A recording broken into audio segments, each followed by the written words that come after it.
విషయాలు దినాన మీతో మాట్లాడతాను. మొట్టమొదటిగా దేవుని నామానికి మహిమ కలుగును గాక. ఆగస్టు మాసంలో మరి దేవుడు ఆ దినాలు సంపూర్తి చేసి సెప్టెంబర్ మాసం 1వ తారీఖున దేవుడు మనల్ని ఈ మందిర ఆవరణంలో దేవుడు ప్రవేశపెట్టినందుకు మరి దేవుని స్తుతిస్తున్నాను. రావాల్సిన వారు ఇంకా చాలామంది ఉన్నారు, కొంతమందిగా మనం వచ్చాము. సరే, మంచిది. ఏదైనా దేవుని మందిరాన్ని ప్రేమించేవారు వద్దులుతారని దేవుని లేఖలు స్పష్టంగా మనకు బోధిస్తున్నాయి. ప్రియ సోదరులారా, గడిచిన నిన్న ఉదయకాల సమయంలో దేవుని వాక్యంలో నుండి అనేక విషయాలు మనం మాట్లాడుకున్నాము. మరలా అదే టాపిక్ మీద మరొక విషయాన్ని నేను మీతో మాట్లాడడానికి ఇష్టపడుతున్నాను. తెరుద్దాం బైబిల్ గ్రంథంలో నుండి 131వ కీర్తన 5, 6, 7 వచ్చిన భాగాల్ని చదువుకుని మరలా ముందుకు వెళ్దాం. 135, 6, 7. యెహోవా కొరకు నేను కనిపెట్టుకొనుచున్నాను, నా ప్రాణము ఆయన కొరకు కనిపెట్టుకొనుచున్నది. ఆయన మాట మీద నేను ఆశ పెట్టుకొని ఉన్నాను. కావలివారు ఉదయము కొరకు కనిపెట్టుట కంటే ఎక్కువగా నా ప్రాణము ప్రభువు కొరకు కనిపెట్టుచున్నది. కావలివారు ఉదయము కొరకు కనిపెట్టుట కంటే ఎక్కువగా నా ప్రాణము కనిపెట్టుచున్నది. ఇజ్రాయేలు, యెహోవా మీద ఆశ పెట్టుకొనుము, యెహోవా యొద్ద కృప దొరుకును, ఆయన యొద్ద సంపూర్ణ విమోచన దొరుకును. చాలండి. గడిచిన నిన్న దినాన దేవుడు చాలా విషయాలు మనతో మాట్లాడారు. ఒక 40 నిమిషాలు లేదా హాఫ్ అన్ అవర్ మాత్రమే ఇప్పుడు మాట్లాడి బల్లారాధన మిమ్మల్ని తీసుకెళ్ళడానికి ఇష్టపడుతున్నాను. పరిశుద్ధ గ్రంథములో భక్తులు వారి జీవితాన్ని ఎలా కొనసాగించుకున్నారో, పడిన అనుభవాల నుండి, అనేక భయంకరమైన పరిస్థితుల నుండి వారు పైకి రావడానికి వారు చేసిన ప్రార్థన ఏంటో, లేకపోతే దేవుణ్ణి వెంబడించినటువంటి ఆ తీరేమిటో బైబిల్ మనకు చాలా స్పష్టంగా బోధిస్తుంది. మనం మాట్లాడుకుంటూ వస్తున్నాము కనిపెట్టుట అనే విషయము. ఈరోజు చాలామంది లైఫ్లో భవిష్యత్తు అర్థము కాని వారుగా మనం ఉంటే దేవుని యొద్ద మన బ్రతుకుల కొరకు కనిపెట్టాలి. జీవిత విధానాల్లో మార్పు లేని జీవితాలుగా మనం ఉంటే దేవుని ఎదుట మనము కనిపెట్టాలి. మనుషులు మారలేని పరిస్థితిలో ఉంటే చేయదలిచింది ఏమీ లేదు, దేవుని ఎదుట కనిపెట్టాలి. పరిస్థితులు బాగోలేకపోతే పరిస్థితులు మార్చుకోవడానికి అర్హత మనకు లేదు, అంత బలము శక్తి మనకు లేదు, కానీ దేవుని ఎదుట కనిపెట్టాలి. ఆర్థికమైన భారాలు ముంచి వేస్తే చేయడానికి, అప్పులు చేయడానికి పరుగులెత్తకూడదు, కానీ యెహోవా ఎదుట మనము కనిపెట్టాలి.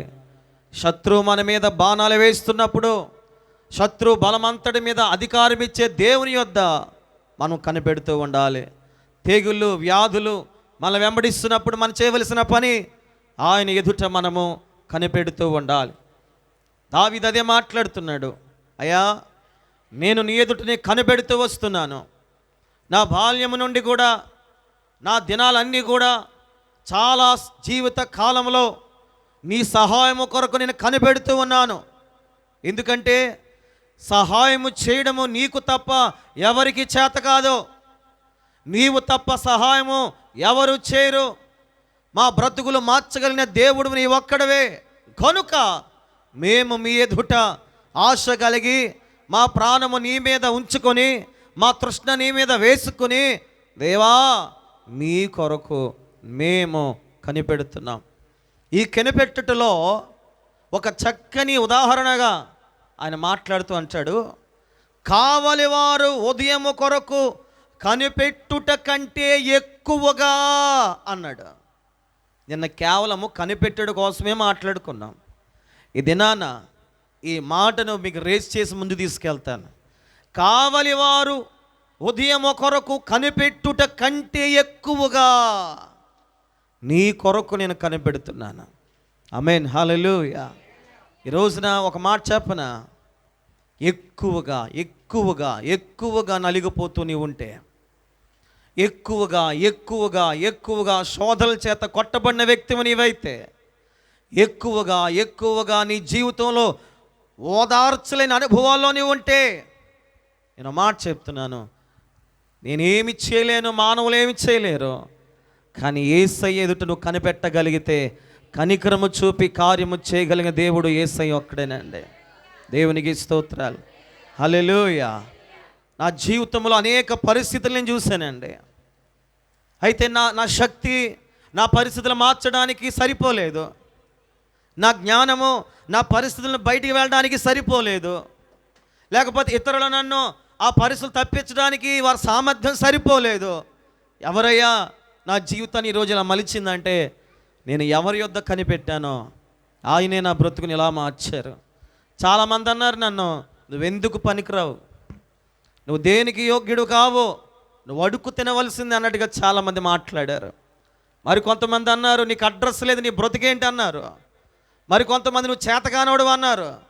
మరి కొంతమంది నువ్వు అమ్మా బాబుల దగ్గర తింటమే తప్ప నీకేం తెలీదు అన్నారు. మరి కొంతమంది ఇంకెన్నో ఎన్నో ఎన్నో మాటలు అంటూ ఉన్నారు. ఈ మాటలు అన్నవారు నేను కనిపెట్టలేదు, కానీ మాట ఇచ్చిన దేవుని ఎదుట నేను కనిపెడుతూ వచ్చాను.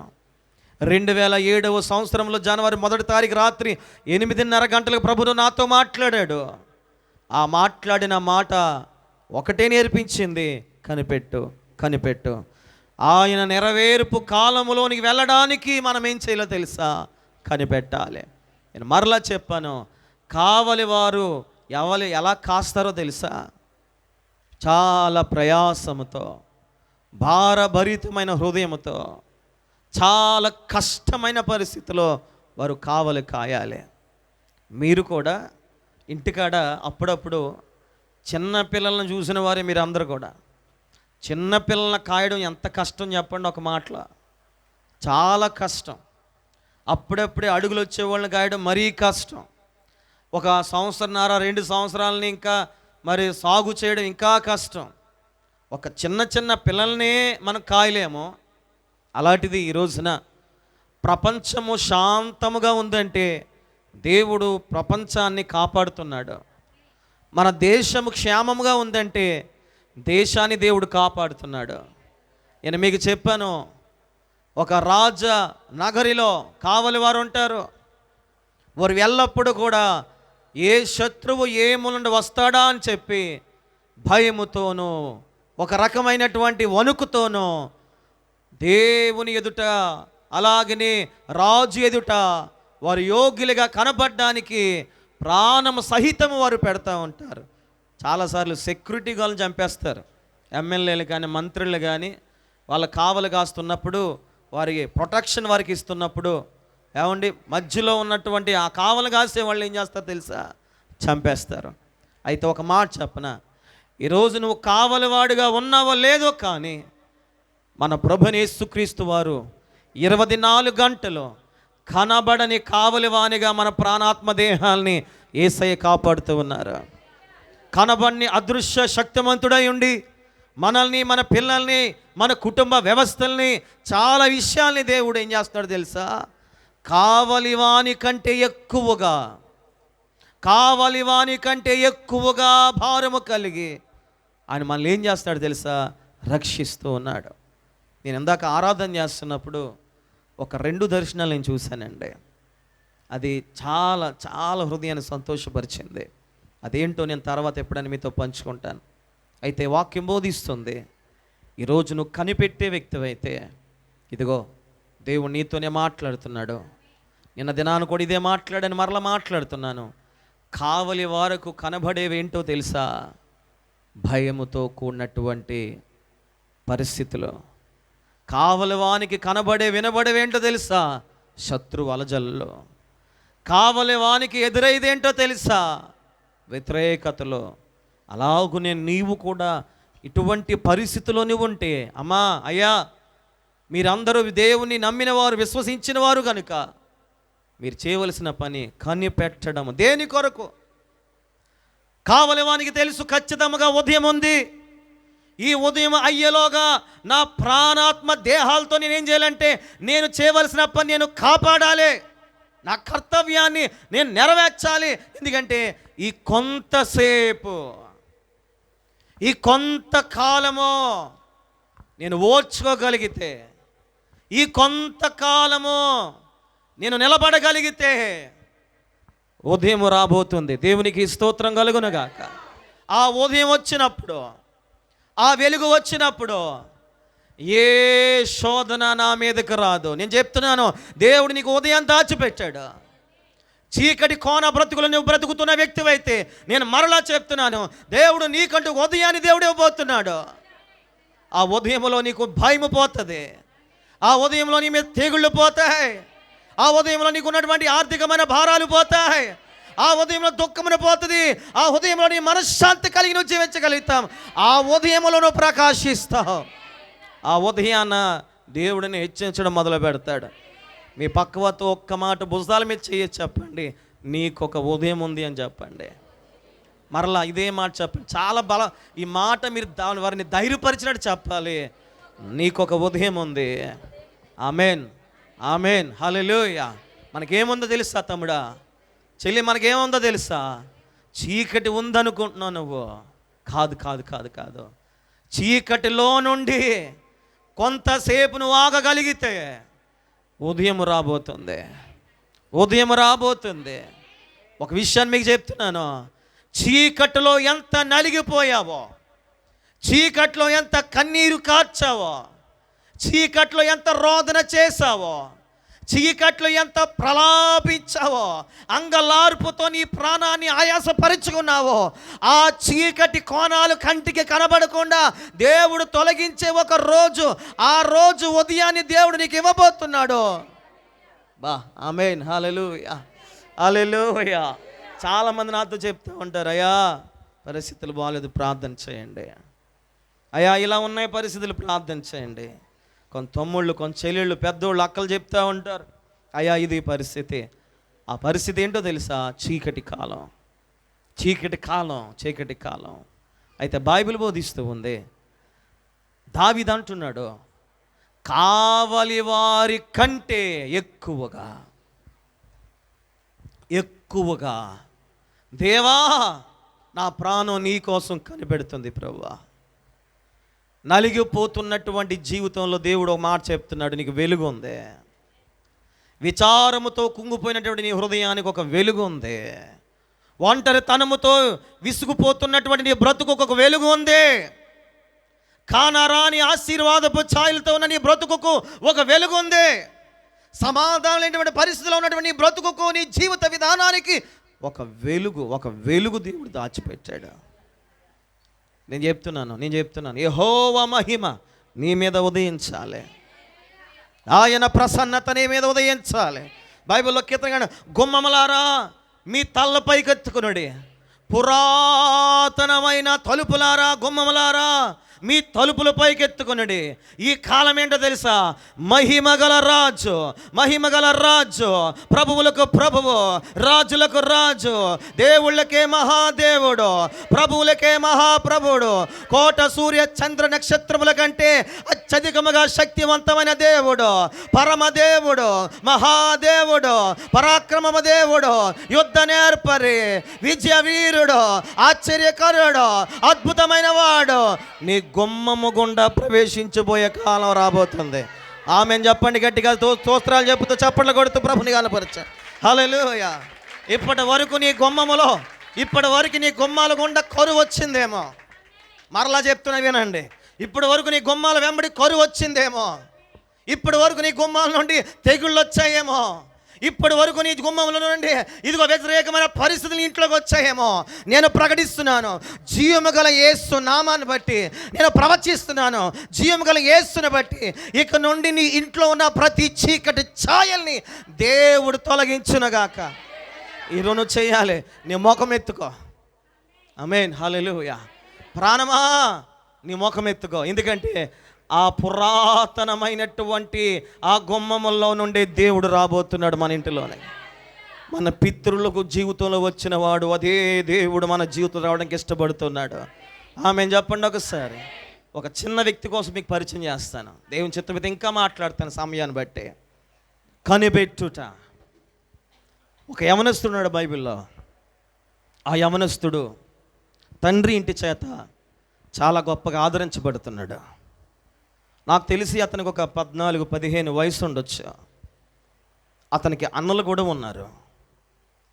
తండ్రి చాలా ఆ బాబుని ఇష్టపడి అందరికంటే స్పెషల్గా అతను చూడడం మొదలుపెట్టాడు. అన్నలు దాన్ని జీర్ణించుకోలేకపోయారు. కానీ ఈ తండ్రి ప్రేమ కంటే పరలోకంలో ఒక తండ్రి ఆ యవనస్తుడితో చెప్తున్నాడు, ఇదిగో నువ్వు గొర్రెలు మేపుకుంటున్నప్పుడు, పశువులు మేపుకుంటున్నావు ఉన్నావు కదా, నేను భవిష్యత్తు చూపిస్తాను యోసేపు. నీ అన్నలు, నీ తల్లి, నీ తండ్రి నీకు సాగిలు పడతారు. యోసేపుకి అర్థం కావట్లే.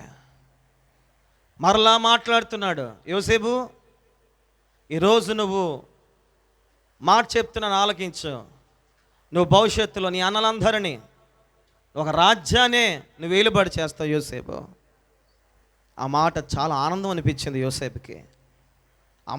అమాయకమైన మనసుతో ఇంటికి వెళ్ళిపోయి స్వార్థభరితమైనటువంటి హృదయంతో కాక, నా అన్నలే కదా, నా మనుషులే కదా, నా వారే కదా అని చెప్పి ఏ మాటము కపటము లేకుండా ఒక స్వచ్ఛమైన హృదయంతో, అన్నయ్య అనలారా చూడండి, మన పితృడైన అబ్రహాము దేవుడు నాతో మాట్లాడాడు,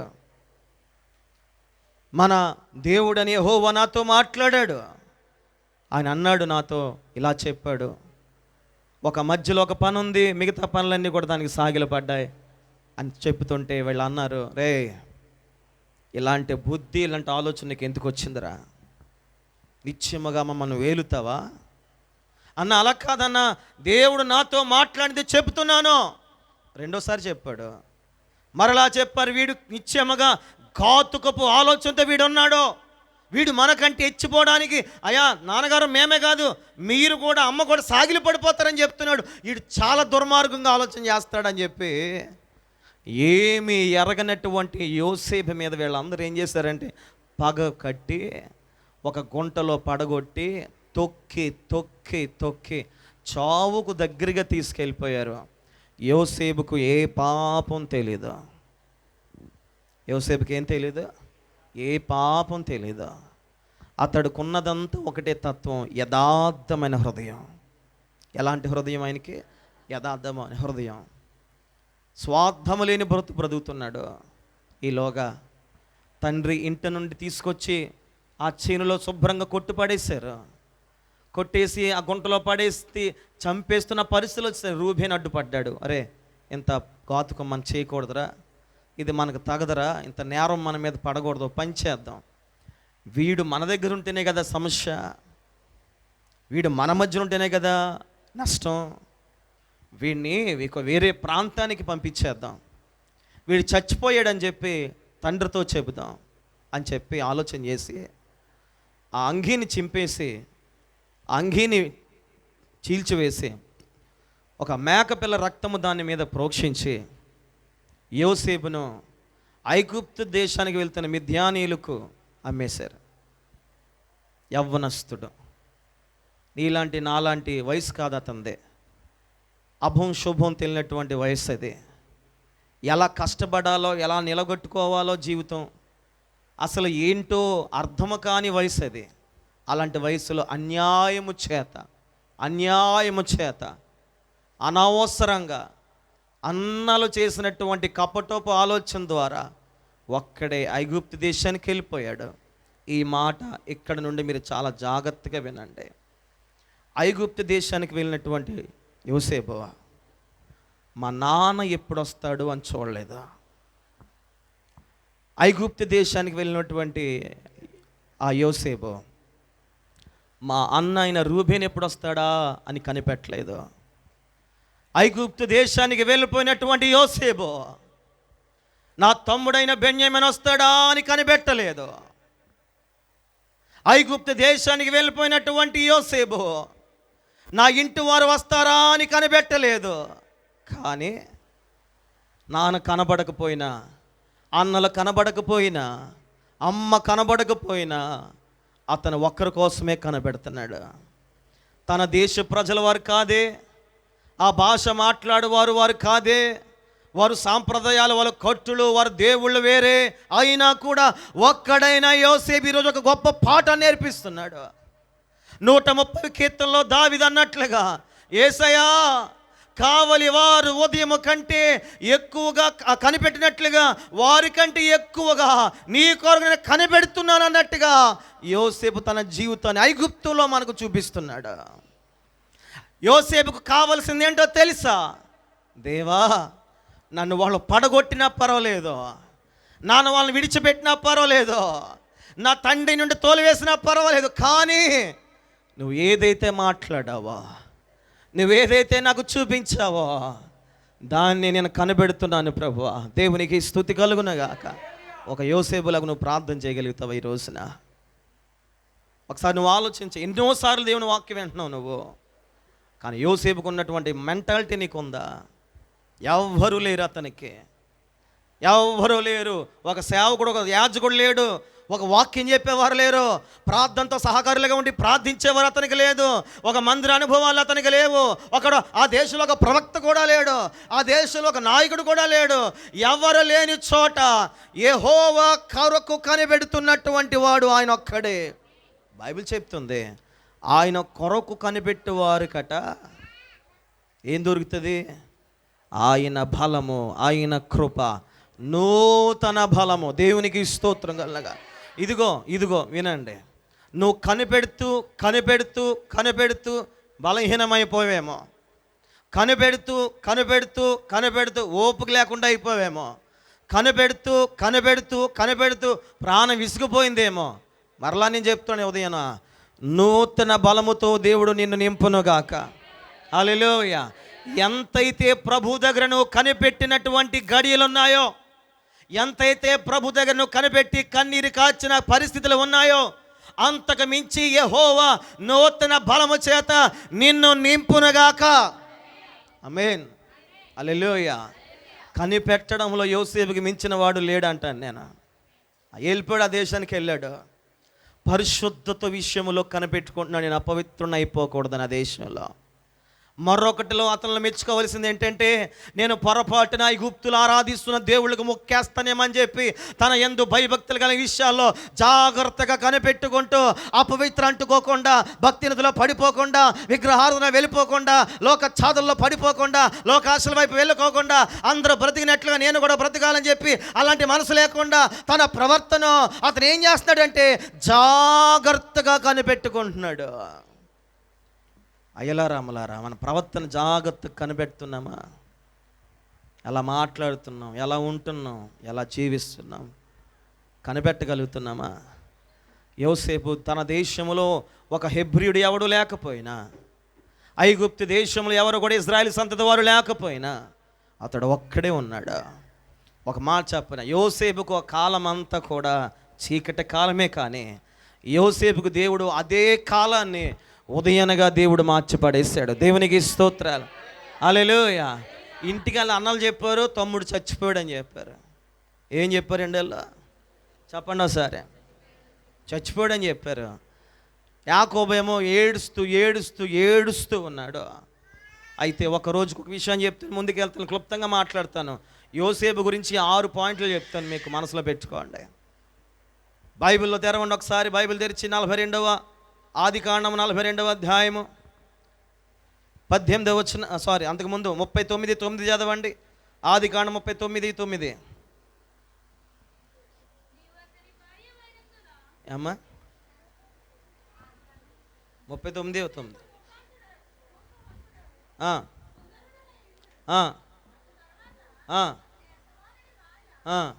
యోసేపు ఎలా ఉన్నాడు? నీకోసం ఎవరైనా చెప్పారా నువ్వు చాలా అందంగా ఉన్నావని? అంతే, పట్టుకోలేను నేను. ఇంకా మన కోసం ఎవరైనా చెప్పారనుకో, నీ ఫేస్ చాలా బాగుందని చెప్పారనుకో, పట్టుకోలేము మనం.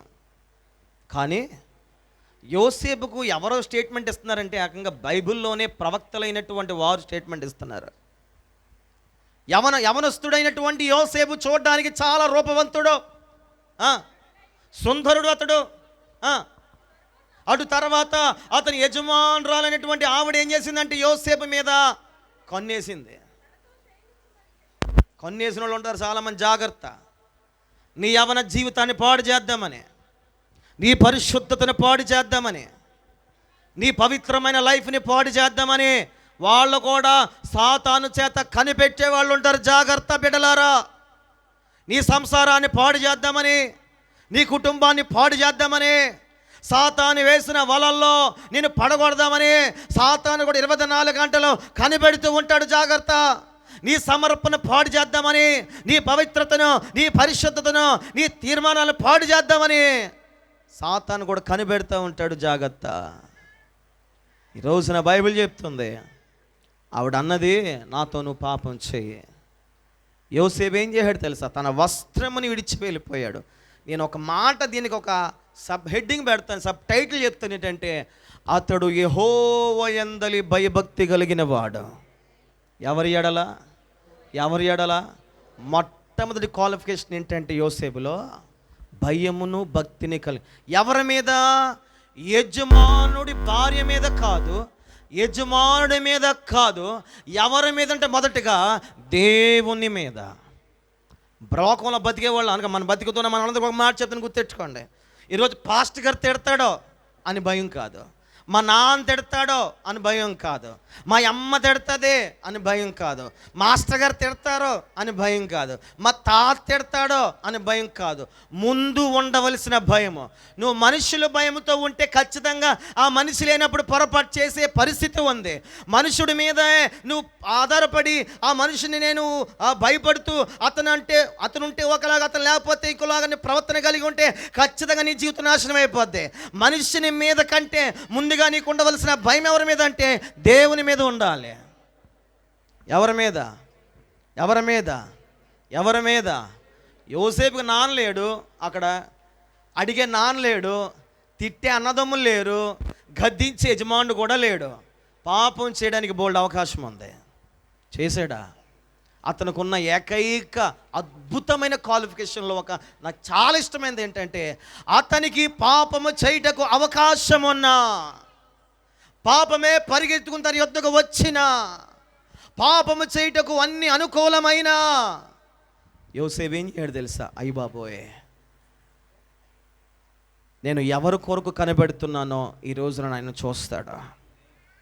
నేను కనిపెట్టేది నాకు దొరకాలంటే, గుర్తెట్టుకోండి, నువ్వు కనిపెట్టేది నీకు దొరకాలంటే, నువ్వు ఆశించేది నీకు దొరకాలంటే, నువ్వు కోరుకుంది నీకు దొరకాలంటే, అపవిత్రత నుండి, పాపము నుండి, ప్రతి విధమైనటువంటి సాతాను చిక్కుల నుండి నువ్వు పారిపోవాలి. అలా పారిపోతే ఒక స్టెప్ ముందుకి ప్రభు నీకు గిఫ్ట్ ఇవ్వడానికి ఇష్టపడతాడు. ఒక స్టెప్ ముందుకు వేస్తాడు దేవుడు. ఆల్రెడీ వచ్చేసాడు ఆయన.